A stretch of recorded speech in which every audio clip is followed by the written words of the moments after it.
My name's Oscar. My name's Carl, and this is Who Would Watch This?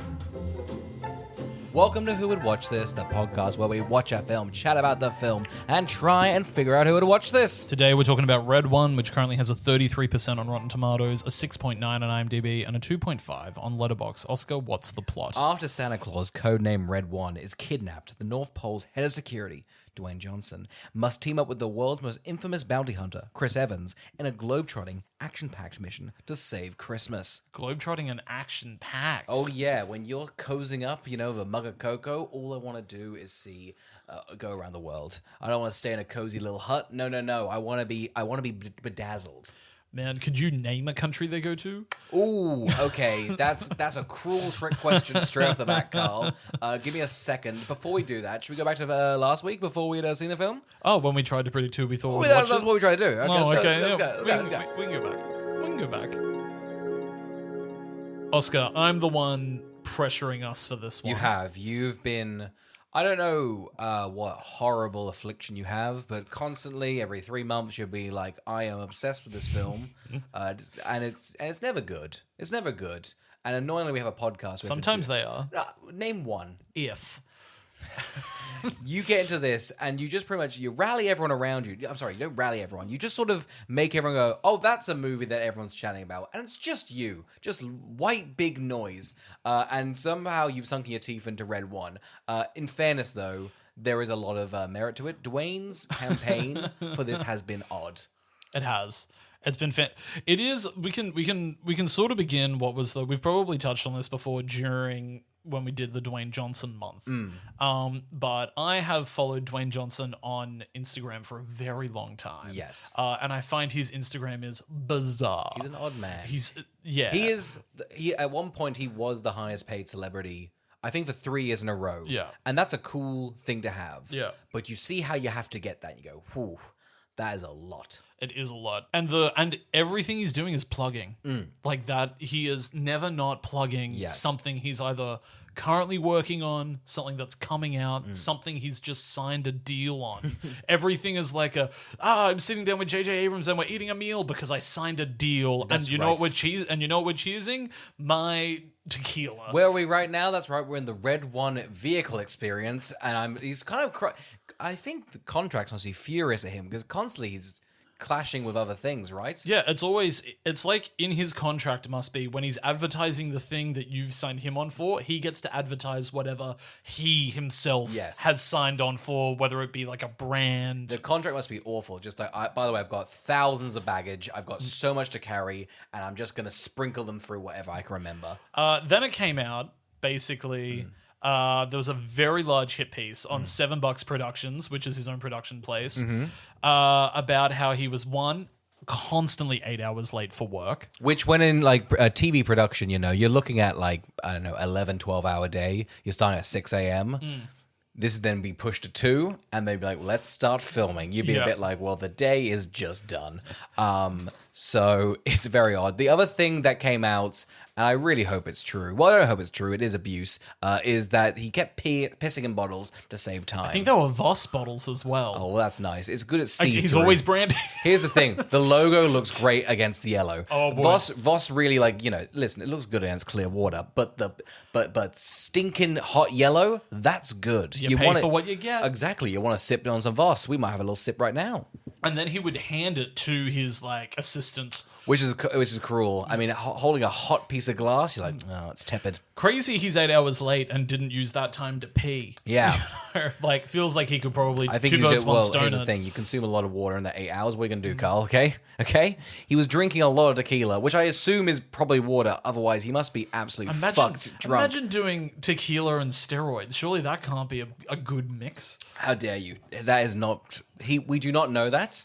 Okay? Don't be so crass. Don't judge. And quite frankly, it's alleged, okay? But basically, on top of all this, it sort of came out that the head of his studio is just like the brother of his agent, and that this whole movie was in turmoil, and it spiraled out of control, and there was this giant hit piece on how poorly he runs his own production house. Yes. And then the other day, he did his big GQ interview, where he then didn't deny rocking up late and peeing in bottles, but at the end of it is just like quotes from Chris Evans going, at the end of the production we have this thing called like the lotto, where everybody puts in some money and we pull out a name and they win like $4 or $5 grand.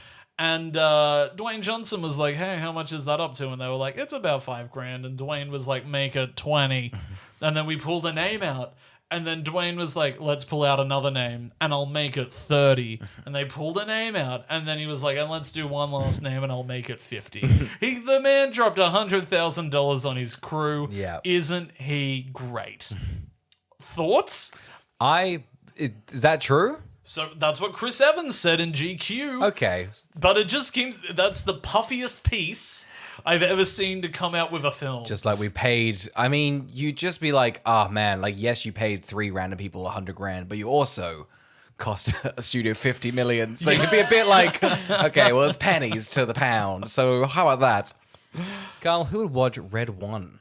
I think, along with it being like an Amazon production, I'm pretty sure this is also Sony co-produced. And they're just assembling their Jumanji crew again. So you've got the director, you've got Johnson, you've got it coming out at Christmas time. So I think they're just taking a shot at doing another 4-quadrant for the exact same time of year that the other one came out. And then on top of that, I'm just going to say that this is probably going to be for whoever watched that Eddie Murphy movie from last year called Christmas Candy Lane. This is your punishment for supporting that. And I watched that. And that was also on Amazon. That's on you. That's totally on you. Yeah. They went, look, the numbers. We got 1. Yeah, so we can do it again. Give The Rock 350 million. I think it'll be similar to his other films. But like with all the production stuff, like it's so actiony. You remember like Red Notice? I turned off Red Notice, but it's so just that would be like one of his other most recent. But it's just sort of like I think it's gonna be one of those. That's fine, but I just don't know how they're gonna make it Christmassy. So I think they're probably gonna do like in the Tooth Fairy where he's wearing like a skimpy like outfit and he's like, ugh, are you serious? I have to wear this. That kind of vibe, but actiony, and maybe he'll beat up some people. I think you're foolish to think he would embarrass himself in a film nowadays. I think he's got that money. Foolish. He would wear those silly... No, here's the thing. Chris Evans is going to hold up a skimpy outfit, and The Rock's going to give him this look of like, don't you dare. Don't you dare. And then it's going to cut to a cool montage because he's a cool dude. Who would watch this? I'm going to tell you. I reckon you're like a guy from work... it's like 2 separations of like, you're not co-workers, but they're workers. And, in like March, they'll tell you they've watched this. And you kind of go, did you just watch it? And you don't want to pry. So who's it for? I guess that person that's, they don't really have access to kids either. So they're sort of just like, oh, you watched that. And I think that's the vibe they're going for. Because here's the thing. There's going to be about another 1 billion people that's watched this. And it's all them. Oscar, Red One, we had the cinema to ourselves. Yes. Not another soul in there. We were tepid. We were like, oh God, we can't take notes. Whenever we do a cinema release, I'm like, I have to focus. And because one, I paid. And 2, I'm just like, I can't take notes. And immediately we went, the cinema to ourselves, let's take notes. Immediately did not take notes and just started heckling. We were dreadful participants. This wasn't for us. We're rude, okay? But no one was there. It's our cinema. I would like to throw out when you say it wasn't for us is this movie could have me on its side. I love Christmas films. I love action movies. I think Die Hard's one of the best movies ever, and that is a Christmas action movie. So I love things like Arthur Christmas. And all this movie sort of needs to be is what if we live actioned a Christmas animated movie? Because we've got the budget and we've got the star power and we've got the imagination. So let's just make something really fun and heightened. In a boardroom, we've captured imagination. So we're on a roll. We're on a roll, okay? And then Amazon and MGM goes, confiscate that imagination. No. Don't be ridiculous. We're making Red fucking One, okay? Let's fuck about. Carl, do we jump into Red One? Yep. So the first character we get introduced is Chris Evans's Jack O'Malley. Yes. But he's a child. Yes. Here's the thing. And I thought this could be Dwayne. It was not. He's a cheeky kid. He's like, kids, don't worry. guess what? Check out this fucking broom closet. It's full of Christmas presents. So yeah, Santa ain't real. I believe Okay, I'm kind of the guy who takes things away from you. Okay, I'm kind of the guy who puts a pin in your plan. You know, all this happiness and sunshine, that ain't for me, man. I'm ruining Christmas. And all the kids are like, well, you got us there. Here's some candies. Like, yeah, thank you. And that's gonna be my character for the rest of the film. The kid's an asshole. Yeah. He stands there and he goes, "You're being played." What? It's like they've just had their own little mini Ocean's 11 we didn't see play out, and he's gone, You've been had. Yeah. You've been had. You've been had. We had a bunch of money in this casino. This kid in this... Again, "We robbed the house last night." we do a big montage. It all works. It's a shame Steven Soderbergh came in just for this scene. It does work, but he did drop the ball when he had to step out. I do love he's like, "Well, why can't you find your gifts?" And one of the kids is like, "Well, why can't you find your dad?" And you're like, "Well, that's just good exposition." Yeah. Isn't that just great? And you go, "Maybe he'll find his dad this film." Nope, not interested. Yeah, it's just that he is also becoming an absent father. Yes, it's good character motivation. I do love as well that a parent walks in and is like, "You fucking idiot. They're just regular gifts." Okay? Santa's coming because and this always throws me in Christmas movies. This is the one where the parents are in on the fact Santa is real. Yeah. Because who'd be giving the gifts? Yeah. You know, like I think we talk about that in Polar Express where the parents are like, "Well, we don't believe in Santa." And it's like, well, who gave another 4 gifts this Christmas under there? That doesn't just happen. I think, and maybe I'm just a curious little guy, if somebody's delivering presents to me, I want to know the ins and outs. When the kid goes to the parent, "How does it work?" He goes, "I don't know, carrots. Work this out, guys. You've got technology. It's crazy. A magical person, essentially a god, is in your world, and you're not like, let's figure this out. It's crazy. We haven't tried to figure this out. Anyway, the parent's like, I don't know, kid. Just magic. Get over it, huh?" He's like, "Well, one day I'm gonna be I'm gonna be a hacker, and that's gonna be my motivation. I'm gonna be naughty." Well, cut 2. He sets things on fire and he steals coffee and newspapers. Yes. It's pretty low stakes. This got to be the most. The music is blaring. They are blaring every Christmas Carol at you, and you're just like, "Isn't this swanky?" Chris Evans walking at a pace, and he's doing very basic things. He kind of should. What's his name? No Country for Old Men. Like blows up the thing. Even lower stakes. A very small fire. Palm of your hands, sort of stuff. Goes into the secret lair, puts a USB on the thing, walks out there pretty clean. The music is swelling. It's screaming like it's Ocean's 13. They just stole $1 billion. He just put a USB clip on something, and the film goes, red wine. I do love that they did. It's like one of the first times I've seen a movie flat out have a character steal candy from a baby. Yeah. I did enjoy that gag. I think some good stuff. I wished it was better. And I think there's moments throughout that'll be me the entire movie is being like, oh, they've got something there for a glimmer and they've brushed over it and there could have been more. Yes. I think we should set the tone because the film kind of goes, ooh, okay, so we're doing like a Christmas movie and Christmas movies are cheeky. You know, that's your kind of tone. It's hard to do like a proper action, like not kind of skyscraper or rampage. That's sort of like we're gritty and tonally and we're not doing any jokes, okay? It's weird in this Christmas setting, I think, for the whole film. Because you're always expecting a joke or like an action scene to have a bit of like a tongue-in-cheekness to it, and it's not there. I think because when you think about other movies that have probably been a bit more serious, like, say, Die Hard, that isn't a Christmas movie, but it is just a major part of the film, is that everything is taking place on Christmas Eve. Yeah. So it's got so much Christmas iconography in it. This is a Christmas movie, but it's then an action movie, and so constantly you're like, wow, I think Jack O'Malley's killed before. Oh, yeah, the tone is very much like, here's the thing, it does not want to be a Christmas movie. At every point it goes, hey, here's the Christmas elves. Aren't they gross and hideous? Go, yeah, they kind of are. It's like, I wish we weren't doing Christmas. I wish we weren't. I just want to do little freaks and I'm stuck in this Christmas wonderland. They keep on saying Jack O'Malley is on the naughty list because... you know, he's a bad dad, but really he's shooting heroin. Yeah, like it's a PG-13, but he wakes up like nude in a bath. He's like, huh? Where have I been? What's going on? To a call from his estranged wife, just being like, "You gonna pick up your kid?" Like, you go, "Oh, okay, this is throwing me because the Christmas carols are blaring and you're having a bad time." Yeah, that's the thing. It's like it's school holidays. It's Christmas as well.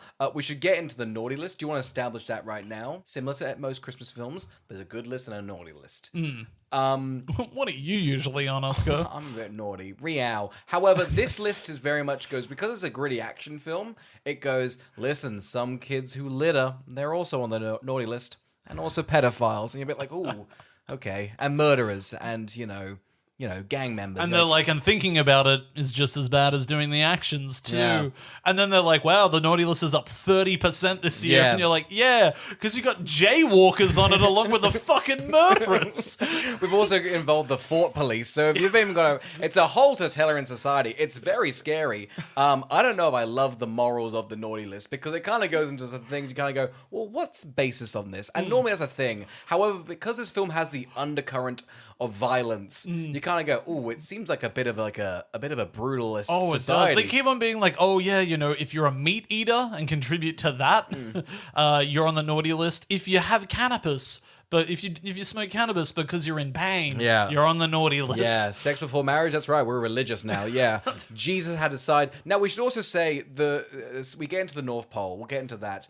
The U.S. military does assist Santa for one of the scenes. I just went, that's where the budget came from. Yeah. This movie's pro-military. Yeah. They clearly got the budget because the military was like, you can use us and we'll give you $100,000 million. Yeah, it does feel very positive towards it because they use pretty brutal techniques, like stuff in like the Iraq War. They're just like, we waterboarded the headless horseman. Isn't that fun for information? He didn't give any, but he will be back in Candy Cane Lane.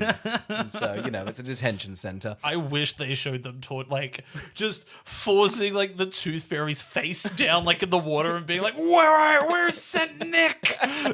Picking off the fairy's wings, just like going pliers to the Tooth Fairy, just like, how do you like it now? Your medicine. It's real brutal. I think I thought it was going to be a really sort of fun romp where it's like Saint Nicholas gets kidnapped and we've got to get him back. But instead, the way they're sort of handling it is like, what if it was 0 Dark 30?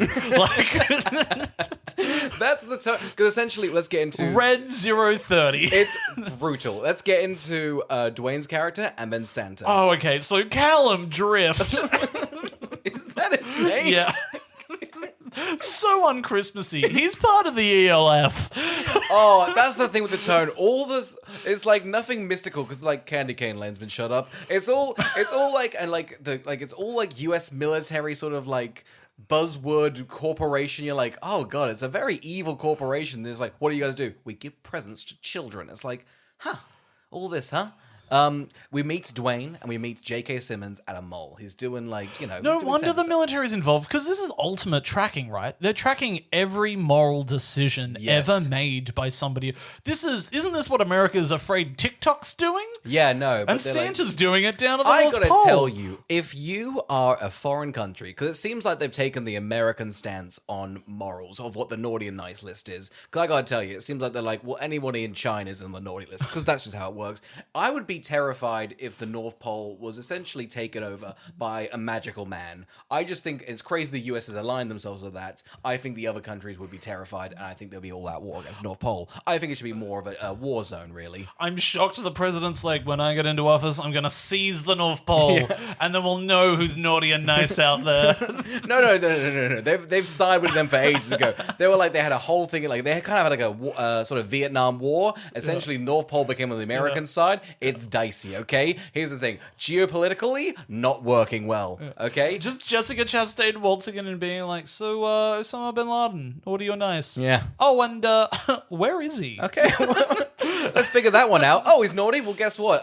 He's naughty and where? Does it say where he is being naughty? If he's a kid, no presents. If he is an adult, well, we get to walk in there and do a little Jack Skeleton on him. That's what we call taking off their head. And we should get into... Just asking Santa, being like, so if you were giving him a present, how would you infiltrate that building? Give us a rundown of how you would, map. You can turn small, and you can then...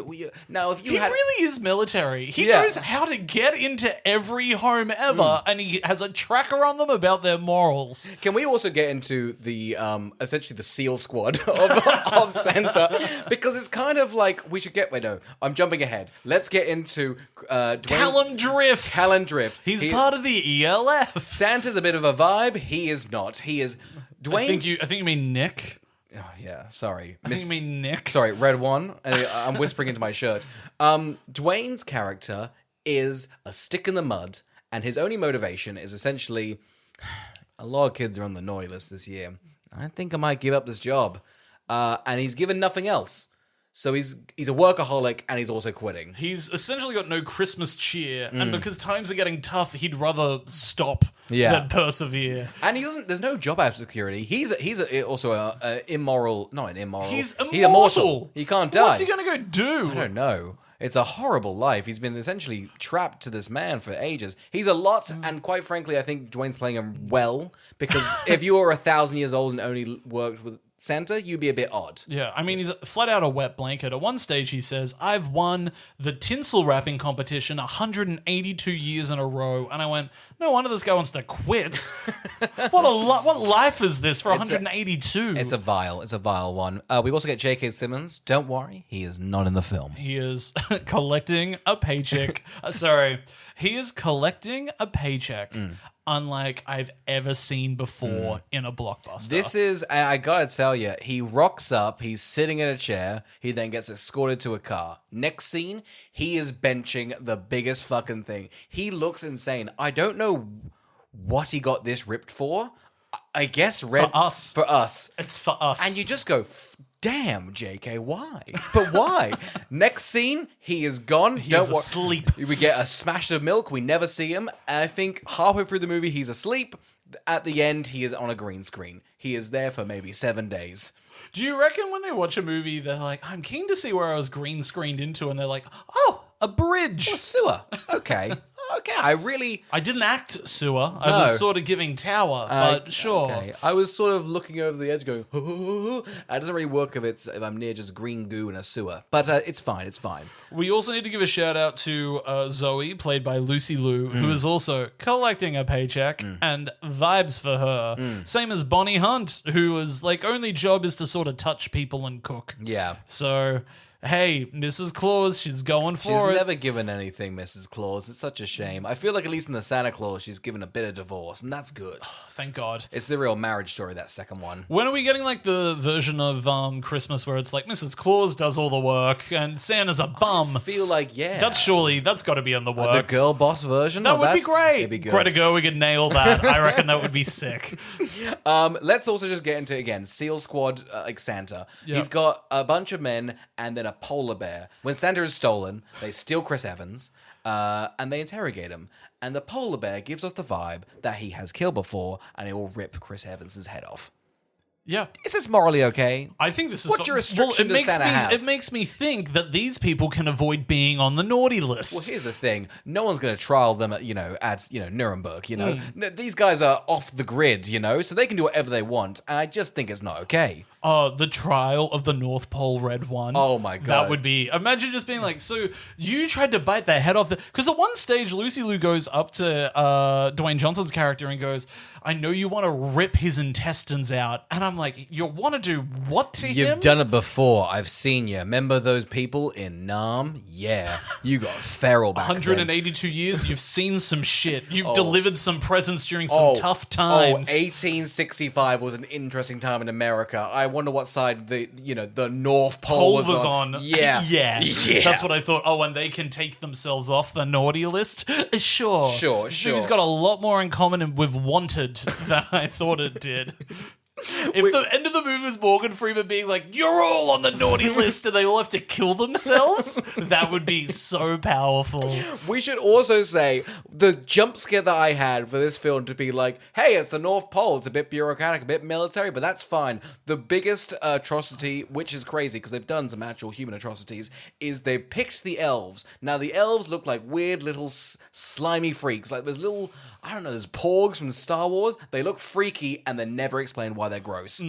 It looks like they sort of they picked a regular creature and then just distorted it. Yeah. And then when they were doing the VFX went, okay, now just sort of make them a little wet. And then that's how they look. They sort of glisten and they're definitely not finished correctly. No one's mentioning them either. No one's just like, don't worry, the elves helped wrap the present, and there's just a slime all over it. It's gross. It looks like they've been edited in for sure. Like they definitely sat down at the premiere and they're like, there were elves in all those scenes? Maybe they probably went to the asset bucket, like, just find me anybody. Like, we've got a bunch of freaky Star Wars ones. Do you want them as the elves? Sure. Who cares? Now, I thought we were being set up for a mystery as to who the villain was, because we had voice changing, and we had... We did have voice We changing. had voice changing. We had the villain's face was obscured. Yep. So I was like... The first actor, I was like, Lucy Liu, she'll be the villain. Why would they get Lucy Liu if they're not going to use her? Yeah. That's what they do, apparently. Now, they use Lucy Liu. She gave that big monologue about the thing. You know, the thing they had to get. She was incredible at exposition. She gave nothing. She did not believe it. And I reckon I almost feel like she had like a punch card for her check. Yeah. That was like, punched in, got a mil. Did the line reading, punched out, got another mil. Well, imagine you do a job for a paycheck and your co-star's 8 hours late. You'd be a bit like, guys, this was me. I was just making some coin, you know? I'm making some coin. I'd love to just quickly discuss Kiernan Shipka, who is playing Gryle. Yep. The big bad. The big Gryla. Gryla. Oh, no, we shouldn't say her name, Oscar. We'll get into that. Go on. What would you like to say about her? Basically, I would like to say, well, she just immediately gets ousted as the villain, and you go, oh, okay, who is this? And they're like, she's a witch, and you're like, a witch in a Christmas movie? And that's when the movie's like, we're not really doing Christmas for the rest of the movie now. The film, once we leave the North Pole, because essentially Chris Evans and Dwayne The Rock Johnson are like, we need to find Santa, and you are the only one that can help us because you tracked him. So now it's a road trip movie, and the tone... not Christmas at all. We're going kind of medieval fantasy, I think. Definitely taking its strokes from Men in Black, R.I.P.D., like all of Hellboy, another one that I compared it to. Well, it's like opposites attract, except the two characters they have are such, like, one's a wet blanket and one's just kind of a neg. Yeah. And a loser. And they don't really... it doesn't really work, does it? No, they've got no chemistry together. Well, because they're not in the room most of the time. A lot of the shots in this, and I was going to blame the editing. I don't think it's editing. I don't think it's the editing It's either. just the fact that there will be a group shot, and then a close-in on Dwayne, and then that will be them chatting to it. So continuity-wise, it just feels very odd. All the movement and stuff is weird. There is an interrogation scene where... Chris Evans is sat down with another chair to be interrogated, but instead Lucy Liu sort of does it to the left, and then Dwayne Johnson storms in from the right and just stands there, and Chris Evans like sort of sits on half the chair looking and acting towards nothing, when you're like, Dwayne was meant to sit at the chair clearly, but just never made it to set. The blocking is so odd in all the scenes. It's very strange. So anyway, at this point, Carl, we're like, okay, the film is going to be Jack and Mr. Dwayne, and they're going to be doing road trips and figuring it out. Chris gets a goddamn call. What's the call? It's a woman. That's right. It's do you know the actress's name from Always Sunny? I don't know. It's the waitress from Always Sunny. Charlie I've got the Day's. name here. It's Mary Elizabeth Ellis That's it, yes. from Always Sunny in Philadelphia. I'm just so happy she's collecting a paycheck. Yes. Bless her. She was clearly only hired to do pickups and phone calls to humanize Chris Evans' character, who just wants nothing to do with his son. Well, it's weird because like it feels like a pickup, right? Yeah. But then they're gonna go, he's a deadbeat dad. And at the end of the film, it goes, "Ooh, we didn't pepper him in learning anything." Okay, well, he's a deadbeat dad, and his wife's not happy, and the film is going to be negative towards her. Not negative towards her, just sort of neutrally. I don't know. This is weird, and the film goes, "We're not going to talk about it." So it's an odd point. I think they went, "We need a child in this, otherwise, love's going to conquer something." Well, when the child popped up, I went, "Of course, there's a child in this. A Christmas movie without a child." Yeah. Where's your Christmas spirit, Yeah. We had that one at the start, and he was just a neg, wasn't he? Just like, Christmas isn't real. I was like, oh, okay, well, you can't be the star. So you'd think... Because I'm going, look, it's a bit Christmassy. I enjoy a Christmas setting. I like the lights. I like the snow. I flat out, just on top of the visual effects, do not like any of the designs of the North Pole. It looks really dystopian. It is. It looks more like a bad rendered version of Blade Runner. Yeah. It feels like the city in Half-Life 2. It's just an evil vibe to it. It feels desolate. Well, because Santa's right at the top of the tallest tower, and the scummy elves are at the bottom, like they should, looking up to the master. And it's and you're just like, what's Dwayne doing here? It feels like a cop. He's essentially There's just like a beating them tiny down. wooden house at the base of this Goliath building that's like, and this is where it began. Yeah, it's like the creator lived here once. You can ascend follow your master. You're like, oh, bother. Maybe he should quit. Maybe Dwayne's like, I don't know, I'm a workaholic, but this is a weird vibe. I don't love this. I curb stomped an elf earlier today because he looked at a line. So I might end it all, I think I'm done. So that's why I was shocked when they were like, and now the setting is tropical. Dwayne's in this muted red and green outfit, and I feel like throughout the film it gets lower and lower. They're like, when it's just a black uniform, and Chris Evans is in a leather uniform, and now we're just kind of doing nice guys. They're beating up people, trying to figure out the lead. We get to Nick Kroll on a beach setting. It's not Christmas at all, is it? It really feels like Australian Christmas when it's December 7th. You're like, well, it's 42 degrees, and my tree's almost dead. If the movie decided to go, what if we depicted other countries' Christmases? That would be lovely as just a way to do the globe trotting and a way to depict other cultures and other representations of Christmas. If they really wanted to do a beach, it could be in Australia and you could have the people playing cricket and then they could be all drunk and assholes to one another. Yeah, totally. And you could have the uncle there being like, fuck you, and I'm going to go and eat the pork Carl, crackling now. now. Okay. No, it's prawns, so let's get the metaphor right. And it seems like you got a lot on your plate. No, Carl, we're at a small resort. We're on a small resort. The waves are small, almost like they're just a little paddling pool. Yeah, we have Jack O'Malley rocks up and he goes, I could live here, I could marry that woman, and I could have sex with everyone else here, and I'm not leaving Chris here, Evans, I hate you. They've sprinkled in a little like, all right, what's Chris Evans' kind of vibe? And he's pretty much any woman he leers at and kind of goes, you'd fuck that, wouldn't you? Dwayne, he's like, I'm 1,000 years old. It's incredibly inappropriate. I've surpassed sex. Quite frankly, all I've seen is murder and violence for 1,000 years. I am past the point of pleasure or pain. We've also seen Chris Evans' character constantly be like, please just turn a Wonder Woman doll into a sex doll for me. Please do it. Dwayne's just like, hey, we can actually turn toys into real things. He's like, great, I would love a woman that can't consent. And you're like, oh, that's disgusting. That's not our character. And then he keeps on doing it. It's his defining trait. At the end of the movie, when they need to know whether or not it's him, they're like, all right, you've got two dolls. One of them's just a regular doll. The other one's a Wonder Woman doll. Which one would you fuck if I brought them both to life? And he's like, Wonder Woman immediately. And he's like, it's him. I put my cock in there immediately. Like, that's our boy. He's just gotten off the naughty list as well. That's our Jack. Haven't we come to love Jack? That Irish bastard. Anyway, we get to the beach. We're kind of like, okay, it's not Christmas anymore. Nick Kroll pretty much is just like, I smuggle drugs and I kill people for a living. Anyway, what do you guys want to know? They're like, have you seen this person? She's a witch. I think she knows by the name of Gyra. They're like, you bastard. If you say her name, she can see us. Like you guys, you're spying on us, but this time she has the power, and that's not on. We should stamp that out, If a foreign agency has the same power as us, they must be destroyed. Not us, though. It was so clearly a conceit built into the screenplay just to be like, well, how is she tracking them? And they're like, well, what if they mentioned her, she could just see where they are? What an annoying trait to have. What an annoying trait, and what fool me once, shame on you. Fool me twice, shame on them. Don't say it again. Be like, the name's witch. We're not going to say her name. We're just going to do a Voldemort. Even Voldemort didn't have the power to then see where you were. It was just more like, ooh. It's hellish as well. Imagine if every time somebody said your name, you were like, I guess they're talking behind my back somewhere in the world, because all I hear is somebody being like, Carl. Oh, here's the thing. We get into, like, again, I don't know why they didn't bother doing, like, the Easter Bunny, but we get into the witch's lair, and she's a bunch of evil goons. It's kind of got horror elements to it. I would like it, but we were promised a Christmas movie.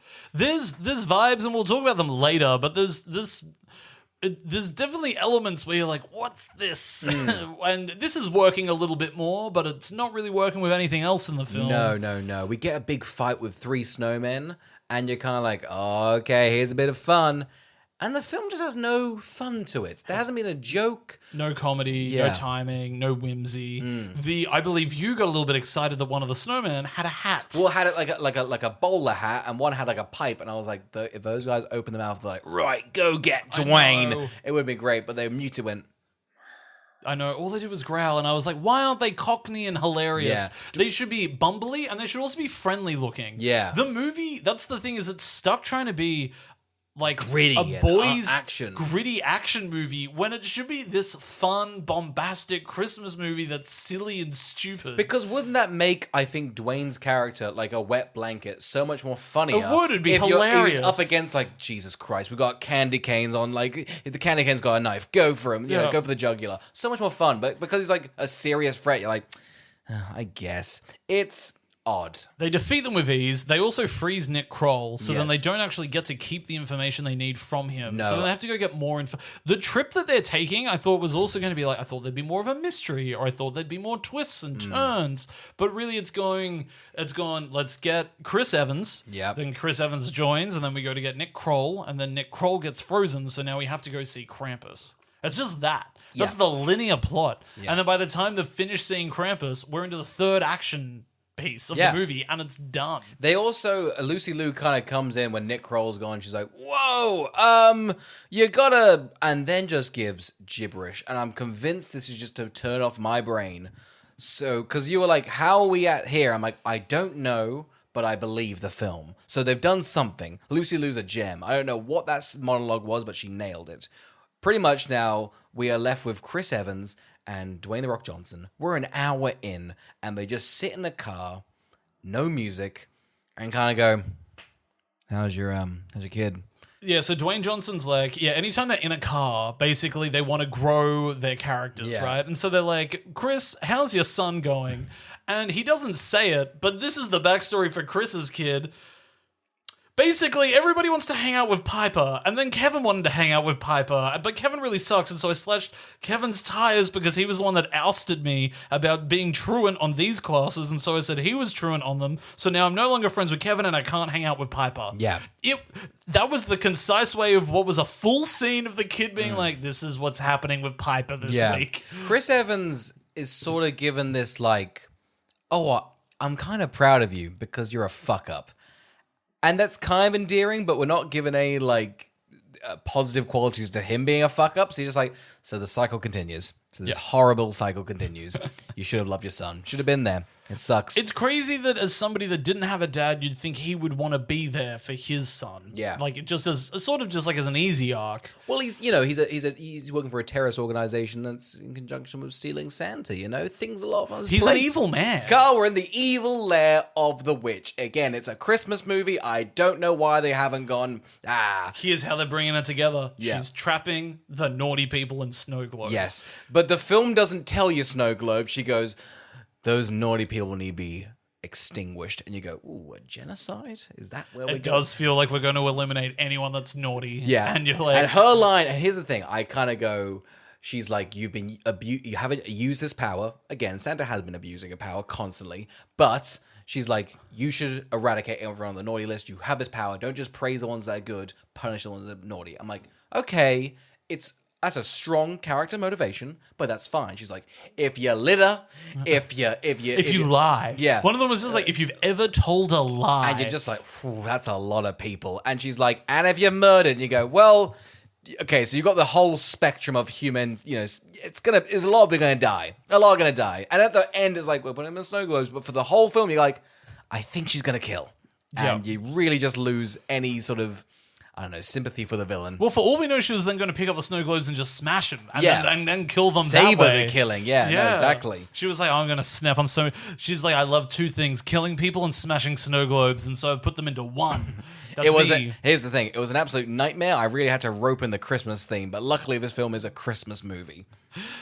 Anyway, guys, gear up because we are about to get to the best part of the film, in my opinion. I think so too. Which is when we go to Krampus's lair. Yes. Practical costumes, We big get practical sets. It's a big set of a castle. Again, it's not a Christmas movie. It's very like Lord of the Rings or like, what's that puppet one?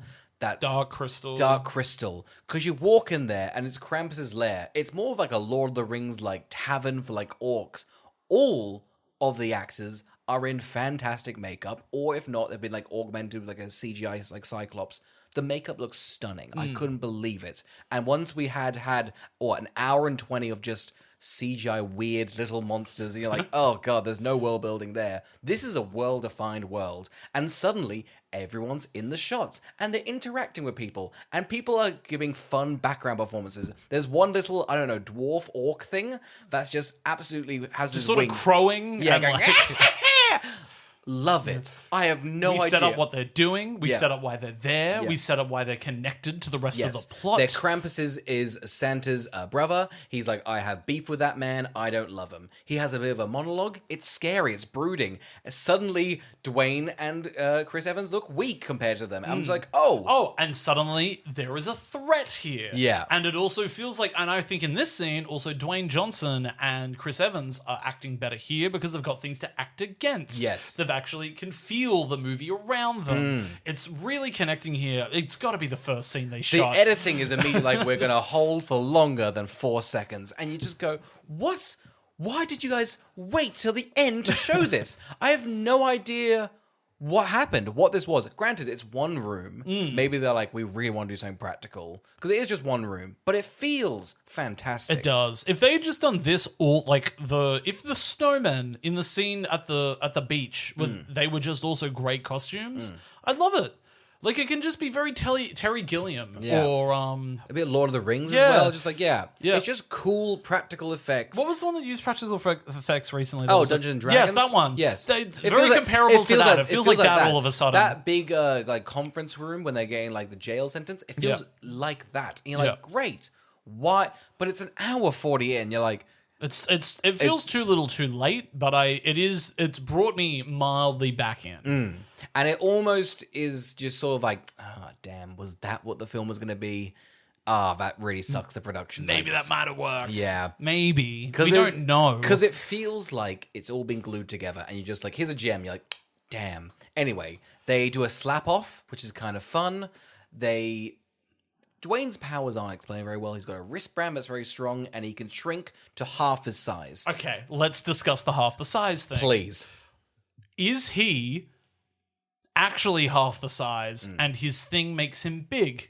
So he would have actually been the size of an elf per usual, but Santa's made them all big. Now, I like that process. However, the problem is, in this world, elves are hideous little tadpole monsters that slime all over the presents. So I do think He's a halfling. Well, listen, I'm happy for that, but it seems like Santa's eradicated a certain race, and it's horrid, but maybe he's the last of his kind, you know? Imagine if Santa came in and he was like, everyone should be taller. Sometimes taller than me. Well, here's my problem. Here's the thing. Because he can turn to full size or half size, either way you want to look at it. Santa has this technology at the end. He can go any size he wants. Why does Dwayne just pick 50%? It's like he genuinely loved Ant-Man. He saw it once. He maybe saw a bit of Ant-Man and the Wasp and was like, oh, let's do that through. I want that power, but just half. Just half. Just half. He's overpowered getting so small. He's like, I still want to be big, small. I want to limit myself, and that's a good filmmaker, you know? They're able to get out of here because they ignite some toys, which I also really enjoyed the chaos here. Yeah, it's the big red the toy, Rock'em Sock'em the robots. Rock'em Sock'em. And this is just like a fun little element to a fight. It's like, hey, here's a thing you wouldn't normally see in a big orc fight. Those guys. How fun. What a fun little twist. Where is this for the whole film? It's And so then upsetting. when they leave and you're like, oh, where are they going now? It's like Nutcracker starts playing and there's a random piano on the Yeah. street. And it's very brooding and interesting. And you go, There's some this cool is horror fun. elements to it. Yeah. Yeah. And then they sort of throw that all away. They all get sucked into a snow globe. Basically, Chris Evans and his son, they get sucked into a snow globe and they go, oh my God, how do we end up here? I think it's my fault. I love you. And The snow globe breaks, and listen, it's a Christmas movie. If we watch this in December, I gotta tell you, maybe this would have worked. But it's November, okay? So this shit does not fly. Love can't be away. And this wasn't love. He just kind of apologized for being a shitty father. He's gotta do a lot of heavy lifting for this. He's got to do a lot. Yeah. This should not have broken. He's done more. He's a level 4 naughty list Is person. he only on the naughty list because of how he treats his son and not all the illegal drug and violent related things that he's done through his life? Oh, 100%. 30 years on the books. He was happy to essentially start a small fire just for a key card. He's killed. He's killed. Absolutely Oh, killed. yeah. I assume a level 4 is murder. Yeah. What would the other levels I think be? domestic terrorism, because they go, he's level 4. This is the big polar bear. He's like, let me at him. Come on. He killed my bloody wife. He's over level 4. That bastard. It's very brutal. They get out of the crystal balls. They're pretty much like, okay, so Miss Evil plan is she's going to get all the crystal balls. She's going to give it to every present to children, and they're going to open it, and they're all going to get entrapped. I I gotta tell you, Pretty lame. Pretty lame. Pretty lame. The logistics, because at one point, Chris Evans pretty rightfully goes, listen, like, everyone knows, every adult knows it's an open secret that Santa is real. Why don't you just spread this over, I don't know, a couple of days, keep your costs low. And Dwayne's like, don't be a moron. And I gotta tell you, I think the villain should have also taken a page out of the book. Just, if I see a snow globe, I'm gonna shake it. Even if it's March. I don't mind that. I just think it's I like to shake things. Yeah. I see something shakeable, I pick it up and I shake Here's the thing. If I had a pair of maracas right now, I'd be in heaven. Or the North Pole. Because that's a pure heaven. A right heaven. It's good. It's nice. Carl, there's a big twist of this film. I couldn't believe this twist. Mainly because it hasn't been set up. Essentially, Dwayne's on the Zoom call with Mrs. Claus. She's like, hey, how's it all going? She's like, great, I just made some snickerdoodles. Santa's pretty good, I'm pretty worried. And Dwayne's like, that's a fucking imposter. Someone go over to Mrs. Claus and beat the living hell out of her. Because that old bag is what she says she is. She's a fucking liar. And then someone just pretty aggressively smashes her, and luckily it's not Mrs. Claus, but my god, it could have been close. It is funny that the person that was shapeshifting as Mrs. Claus finishes that call and is like, they're onto us, I fucked it. I said snickerdoodles. I read the script, I'm sorry, I knew it should have been anything else. I'll kill myself. I know the evil witch told us in the morning minutes to, that was a priority number one. I panicked, okay? I really thought I'd be on the phone to Chris. When Dwayne got on, I really freaked out, guys. This is my third day, okay? Listen, I'm eternal, but some of us have to start the day early. Here's the thing, I'm only human. I really wanted to play it as somebody that was crying, missing her husband, but I guess we don't do that here. I gotta tell you, when people say there's no small roles, I feel like there's big roles, and Mrs. Claus was a big get. I'm new to this, okay? That was a lot. I should have been one of the weird elves. He's like, I'm sorry, I also feel like she is a part of me. Yeah, and I don't know how to let her go. Can I say a part of me as Mrs. Claus wanted me to be found out? I think that's how I've embodied the character. I wanted to be found out because I wanted my JK back. I wanted my little Simon back. I feel love in this room. And I don't want anyone to take that away from me. Again, in this moment in a monologue, the polar bear has just torn this person's stomach to shreds. Really broken all Geneva Conventions. I'm talking it's feral. Really. Well, famously, Skyped his family and was like, check it out. This fucker tried to morph into Mrs. Claus and I ripped his goddamn guts out. And I'm going to do it to you and I'm going to find you. Aren't polar bears the only ones that hunt humans? So they've nailed it, I guess. They've totally nailed it. Imagine a polar bear has a tracking device on anybody and it has essentially a moral goes, if you're naughty, I can kill. And that's just how it works. I don't know why the villain and the polar bear are any different. I think this is a fucked up This is an situation. evil organization. Do you know the end stinger is the polar bear just killing Chris Evans' wife? Just being like, I told you I'd come. And she's like, what is this? We get pretty much it's a pretty lame climax. Pretty much, they storm the tower. I mean, there's no with ease. There's no even die-hard twist. They're just like, well, they're all fake. So anybody you see, kill them. And they go, nuts. It's great too because they're like, that means we don't have to pay new actors. It's just the ones from the first half of the movie look like the same people. It does feel all those weird choices. Just like it's a very clever way to be. Just like Dwayne's on set. Who's here? All the extras. Fuck it. We're doing another set.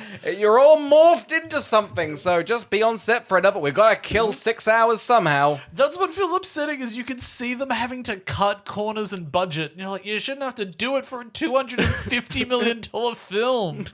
God, it's just upsetting. You can make like 11 Oppenheimers. With the same cast. Surely Chris would... Imagine Chris is just like, we were going to make Red 1, but I decided, he didn't rock up, so we made 11 movies with little me. Basically, I got handed this Voss bottle. It was warm. I didn't think to look. I'm not going to tell you what transpired, but I will not be working on Red 1. Anyway, we get to the big pivotal scene. The witch is pretty much like, hey, I'm going to fly these snow globes off with the reindeer. I've got J.K. Simmons in the back because the sled can only be activated by him. She's like, I'm going to fly off. Dwayne and Chris run. They grab to the sled. Chris knocks off all the reindeers. She falls to her death. The stakes are... I'm surprised... They're low. It's quick and easy. She's a pretty easy witch to kill. Just don't mention her name and you're good. In this beat, you're kind of like, okay, J.K. Simmons is safe. Dwayne's safe. The only context clues is pretty much that in this, we praised it before, but I will say this: Krampus did go on when they were at this thing, just like, I know that witch. We fucked nasty. And guess what? She wasn't in her form. She was this hideous 10-foot ogre. And I was dick deep in it. And you're kind of going, oh, God, Krampus, the makeup's great, but your words are so vile. He was creating such a picture. It was so ghastly, but I will confess, I wanted to see. You just go, man, the makeup's been so good in the scene, I think they would nail it. I just assumed the makeup was so good that he himself just went out on a limb and improv'd and was what's the name of the villain? Oh, I had a romance. It's just like, well, she's a humanoid. No, she wasn't. She was 50 foot tall, real greasy, and had witch tits. And she was vile. Her face was all fucked up and blue. And I took a nipple in my mouth and I sucked hard and I spat good. And you're going like, and he was like, and then she did that to me.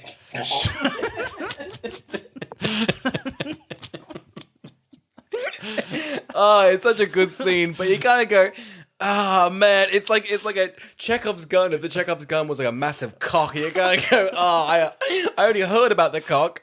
Please don't say the cock. And the cock just rears its big head, just like, I'm gonna. And the last time you thought about the monster, you just think, I just imagine you getting dicked out by Krampus. And God, it doesn't make the monster when Krampus comes in and the monster starts throwing him around and he's like, oh yeah, like old times. Yeah, I was Krampus like, is oh back. My God, Krampus' back is like Papa Horny, and you're like, oh no. He's like essentially walks up to all the lead characters and he's like, hey, sorry, Nicholas. Callum, Jack, but I'm a bit into what's going on right now. I am horny as hell. I don't mind if she gets the snow. I don't even know what you guys are up to. We just had a rendezvous meeting here. She was like, if the plan fails, I want to fuck you hard on the sled pole. I want to get dick deep in the sleigh. He's like, hey, just if we do trap her like in a snow globe, dibs. Yeah, I want to put my cock in the snow globe. I'm gonna put my cock in the snow. I'm gonna release her. I'm gonna tell her I love her. He's like, here's the thing.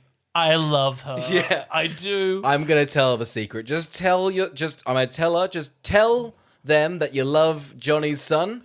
And you're fine. That's pretty much the key code. I gotta tell you right now, if he rocked up and actually won her over with love from Krampus, that's an ending. I just think it's upsetting because Krampus shows up and... Here's the thing, we clearly love Krampus. We've been given nothing because essentially J.K. Simmons online and he gives Krampus this look and you go, wow, that's a tale to be told.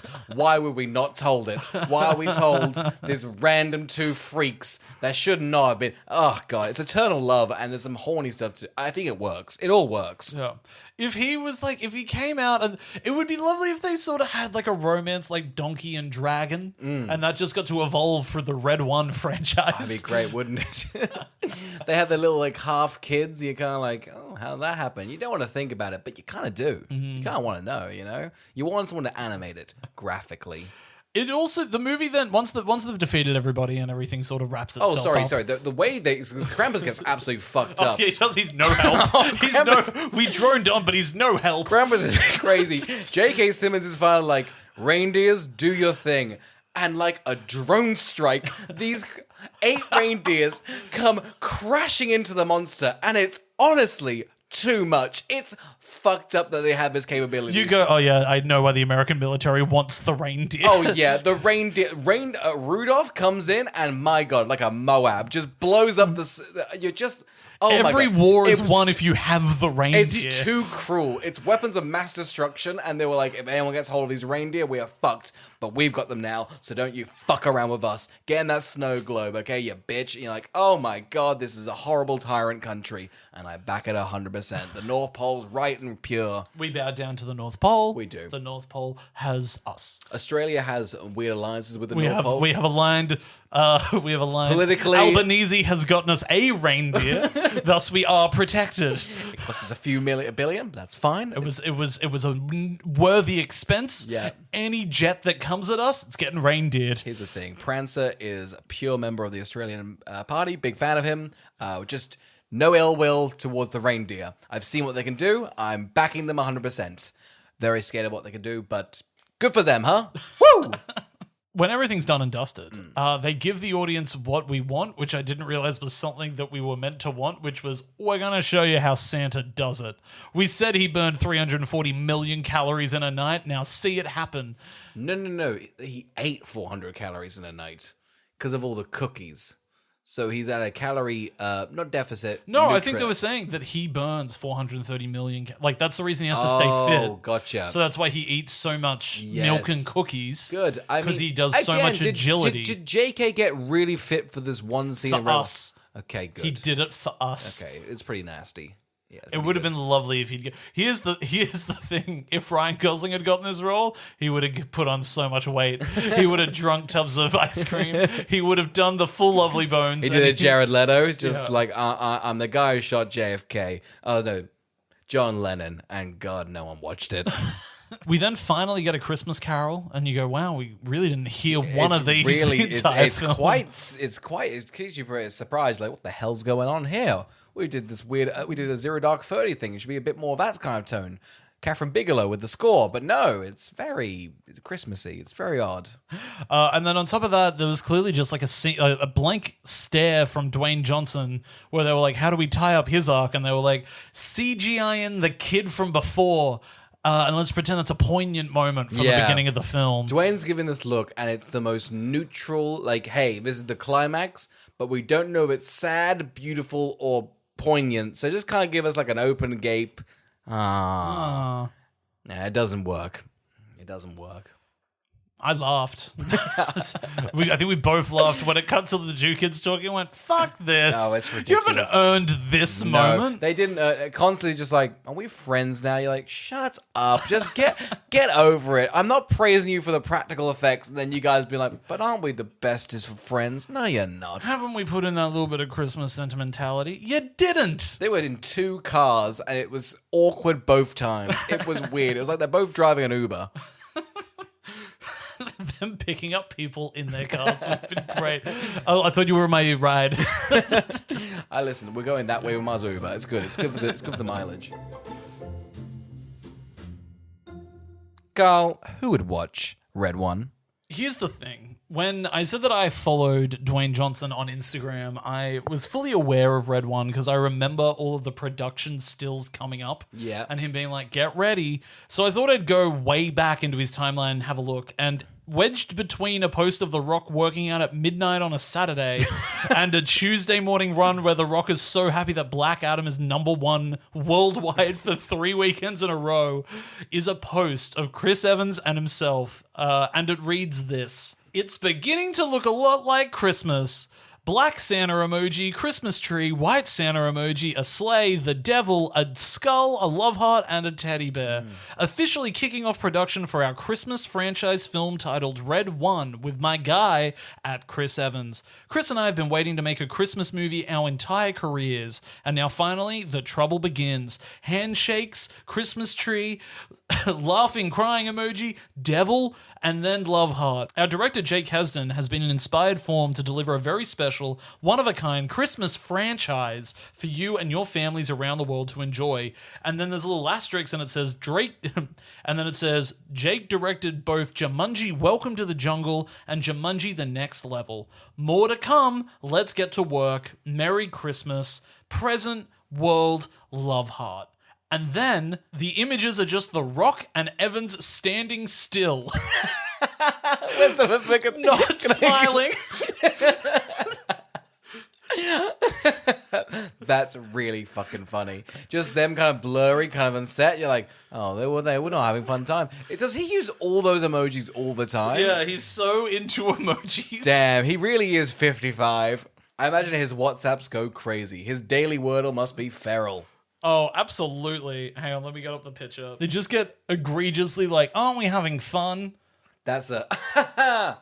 But they're not really laughing. No. The images are just of The Rock and Evans standing still, and then 2 photos where their laughter gets more and more egregious. I think this soulless post from 2 years ago encapsulates the film to a T. A beige background, muted colors, and a misguided Dwayne Johnson driving the entire ship. I think this movie is a tonal mess that doesn't know if it wants to be a fantasy action comedy film like Men in Black or a Christmas movie, and in the end, that's all it is. It's your generic run-of-the-mill Dwayne Johnson action film via Christmas. It might as well be Skyscraper with Christmas or Rampage set at Christmas. I think everybody is in the film is playing it too straight. I also think the visuals are inconsistent, and it's got such broad strokes from so many other films. And I think the other thing is when I compare it to a movie like Jumanji, which was probably The Rock's last big hit, right? I think the missing ingredient there is that they've got two comedians around him, which is Jack Black and Kevin Hart, who probably balance out The Rock's straight man act, and Evans just is not bringing that energy to this film. He's not. At all. No. I think it's boiled down to its lowest common denominator, and I think that it's an algorithm that will be put out as the number one movie on Prime over the holidays. It'll soar really high, and then it'll be quickly forgotten. And I think who would watch this? I'm just going to say like gluttonous, half-asleep families over the Christmas holidays. Totally. Because this is the thing, a Christmas movie, I feel like has it in 5 years' time. That's when it's like, okay, that's like not even a classic, but just more like it's in the rotation of thing you watch. It's worked its way into a rotation. I don't know whether this one will be. I just don't think it's the telling point will be if that Candy Lane one comes back. But no way it's not. I just don't think that... What's that other one? The Will Ferrell, Ryan Reynolds one? From like a year or two ago, or maybe 5. I don't remember. It's just them on the poster kind of both running. Yeah, that's Spirited. Apple TV Plus is Spirited. That's awful. Oscar, who would watch Red One? Immediately forgot the name. Yeah. Oh, the largest shame about the movie is like an hour and a half, like as we said. Like it just... You're like, there's the nuggets. And I just do want to say... I don't know if the puff piece on Dwayne The Rock Johnson is like 100% exactly his fault, but you're just like, I think there's something here. I really do think there's like, here's some practical effects, and we've kind of got a bit of a tone, but the film at no point has that. I think that's why it's just like, it's bland and nothing, but you're kind of like, it could have been something. I think it's wasted a lot of people's time, you know? It's just, but that's the thing. What you're left with is just Dwayne and Chris Evans having very bland, nothing characters. I think Dwayne is giving, at least in those other action films, I think he's given kind of nothing, but it's like you're just a big generic action man. Whereas because it's a Christmas film, you need the backing of love and like something, and he's just given nothing. So just having to follow these two for the whole film is just absolutely painful. Yeah, every scene just feels like the first draft, you know? Everything feels like it's like, they'll fight snowmen in a beach. And that's what they do. And then you're kind of like, was there nothing more? There's no oomph. There's nothing behind all this. And I feel like Christmas, you can only do that. And that's the more interesting part of a Christmas film. So it's so odd. They've, as you said, done about 50 billion hats. And sadly, the only big hat they have is like a big Christmas hat. So then it's just like, well, all the other hats have been disappeared. And now you're just a Christmas movie with some odd elements. Who would watch this? I think, as you said, like it's you after consuming 4 chocolate Terry's chocolates. You're hungover. It's like December 17th. This is just a very Australian perspective. But I just think it's like sandwiched in between like Christmas Hallmark movie and the Illumination Grinch movie. You know, it'll be that bender of sort of like a Sunday morning and kind of like, I think I watched Red Notice. I think I watched something. I don't know. It's that. Carl, who else will watch this? I think people who love specifically just Ant-Man becoming a toddler in Ant-Man 2. Okay, huge, yes. That's massive. And there's a big fan base of that. Yeah. You know? Quantumanium, I think reason why it didn't make this much money. This movie really thought they were beating Quantumania. They were like, Quantumania will be huge. That literally might have been just like, well, shrinking's big. Shrinking's big. And then went, fuck, shrinking is not in. Oh, God. Carl Hood watches Charlie Day to figure out why a film crew came to his house and filmed his wife talking on the phone for a day. Who would watch this? I think fans of J.K. Simmons' arms in Whiplash. Oh, yes. It's more of that, baby. He nails that black little top. It is a hot and slutty man, and that's a good film, but it's elevated by a tank top. God, he works that. Carl, if your friend was, your friend, but you kind of hate them, if they worked as a PA on Red One... you can watch this with glee, because every time The Rock's the only one on screen, you can think, man, that day was probably ruined with a jar of piss. Oscar, who do I think would watch this? I think bald people.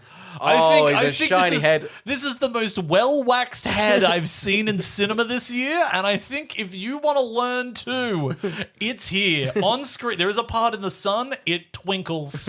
It twinkles, folks. God, it's gorgeous. It's a beautiful reflection. Carl, what are we doing next week? Next week, we're doing Joker Folie à Deux. We both missed it in cinemas. None of us particularly want to watch it, but it's out on digital now. It's on digital. And I'm just curious. Same. Why? Because everyone I have yet to, other than Quentin Tarantino, everyone's gone, it's just not that great. I think even Contrarian's like, I just really can't latch onto it. So I'm very curious. Yeah. Thank you for listening. Thank you for listening.